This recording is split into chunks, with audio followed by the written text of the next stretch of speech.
نشہ خمار زیست ہے، یعنی سوئی ہوئی زندگی۔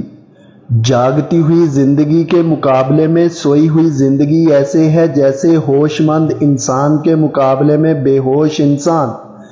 چونکہ افراد کے ہاتھوں میں ہے اقوام کی تقدیر، افراد کے ہاتھوں میں ہے اقوام کی تقدیر، ہر فرد ہے ملت کے مقدر کا ستارہ۔ چنانچہ جب کسی قوم کے افراد نشے کی لت یعنی خمار زیست میں پڑ جاتے ہیں تو کیا ہوتا ہے کہ پوری قوم ہی بستر استراحت پر دراز ہو جاتی ہے اور ہمیشہ ہمیشہ کے لیے تباہ ہو جاتی ہے۔ تاریخ شاہد ہے کہ پاکستان اور چین صرف 2 سال کے وقفے سے آزاد ہوئے ہیں۔ چینیوں کے بارے میں تمام مورخین نے لکھا ہے کہ وہ نشہ کے عادی ہو کر تباہ حال ہو چکے تھے، لیکن جب انہیں اپنے طویل خواب غفلت کا احساس ہوا تو علامہ اقبال جیسے شاعر کو بھی کہنا پڑا کہ گراں خواب چینی سنبھلنے لگے، ہمالہ کے چشمے ابلنے لگے۔ اور یوں گراں خواب چینی جو کبھی بھنگ اور گانجا کے مریض ہو کر ایک معطل اور شل قوم بن چکے تھے، تیزی کے ساتھ بدلنے لگے۔ حدیث پاک میں حضور صلی اللہ علیہ وآلہ وسلم نے شراب کو ام الخبائث قرار دیا۔ یہ معنوی اعتبار سے وہی بات ہوئی جو میری اس تقریر کا موضوع ہے، یعنی نشہ ایک لعنت ہے۔ صرف یہی حدیث پاک ہی نہیں بلکہ آپ صلی اللہ علیہ وآلہ وسلم کا ایک اور ارشاد گرامی بھی ہے، ہر نشے کی چیز حرام ہے۔ جناب والا، جب کسی معاشرے میں ذہنی دباؤ بڑھ جاتا ہے، لوگ بھوک، افلاس، کانسپریسی، ناانصافی، عدم تحفظ اور بدعنوانی کا شکار ہو جاتے ہیں تو کاہل قوموں کے افراد اپنی قباحتیں دور کرنے کی بجائے اپنے لیے بظاہر آسان راستے کا انتخاب کرتے ہیں۔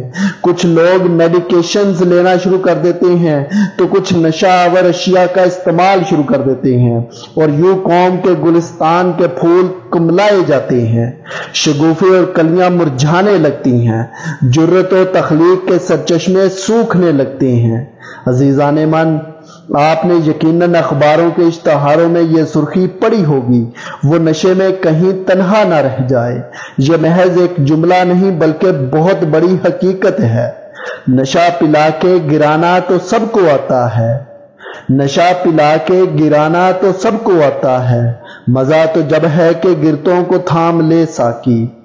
ہمارا قصور یہ ہے کہ ہم نشے کی لت میں مبتلا اپنے ہم وطن نوجوانوں کو تنہا چھوڑ دیتے ہیں۔ ہم ان کو حقارت اور نفرت سے دیکھتے ہیں، جس سے ان میں اصلاح کی بجائے مزید انتقامی جذبہ پیدا ہوتا ہے، اور وہ پہلے سے بھی زیادہ اس لعنت میں غرق ہو جاتے ہیں۔ جناب والا، اس امر کی ہے کہ نشے جیسی موذی بیماری سی ضرورت اس امر کی ہے کہ نشے جیسی موذی بیماری سی اپنی قوم کو بچانے کا ہر ممکن اقدام پورے ولولے اور جوش و جذبے سے کیا جائے۔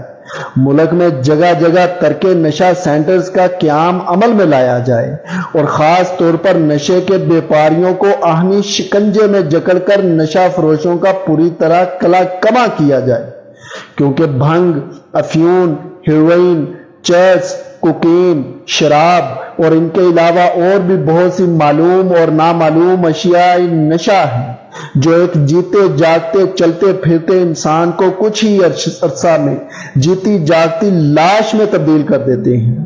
خاص طور پر ہیروئن کے استعمال سے ہماری قوم کے نوجوانوں کی بڑے پیمانے پر بربادی عمل میں آئی ہے۔ 80 کی دہائی میں امریکہ اور روس کے درمیان سرد جنگ جاری تھی تو اس وقت پاکستان امریکہ کا سب سے بڑا حلیف ہی نہیں تھا بلکہ ایک طرح سے پاکستان امریکہ کی جنگ لڑ رہا تھا۔ سرد جنگ کے ان دنوں میں لاکھوں کی تعداد میں افغان مہاجرین پاکستان میں داخل ہوئے، جن کے ہمراہ ہیروئن اور کلاشنکوف بھی سرحد عبور کر کے ہمیشہ ہمیشہ کے لیے ملک خدا داد پاکستان میں قیام پذیر ہو گئی۔ یہ جنرل ضیاء الحق کے زمانے کی بات ہے۔ اس زمانے کے بعد سے لے کر اب تک پاکستان نے نشے کی انڈسٹری میں خاطر خواہ ترقی کی، اور ایک عام اندازے کے مطابق 2 لاکھ سے زیادہ نوجوان اس موذی لت کا شکار ہو کر ہلاک ہو چکے ہیں۔ جناب صدر، ہر نشئی نشہ کو ایک سہارے کے طور پر استعمال کرتا ہے۔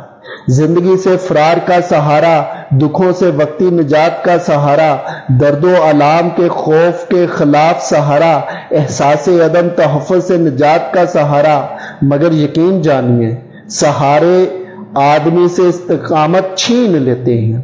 عزیزان من، نشہ ایک نہایت موذی مرض کا نام ہے اور سراسر ایک لعنت ہے، لیکن اس سے نجات کے لیے محض ڈرگز ڈیلرز کی گرفتاریاں ہی کافی نہیں ہوں گی، بلکہ ضروری ہے کہ پہلے افراد قوم کو ڈپریشن سے باہر نکالا جائے۔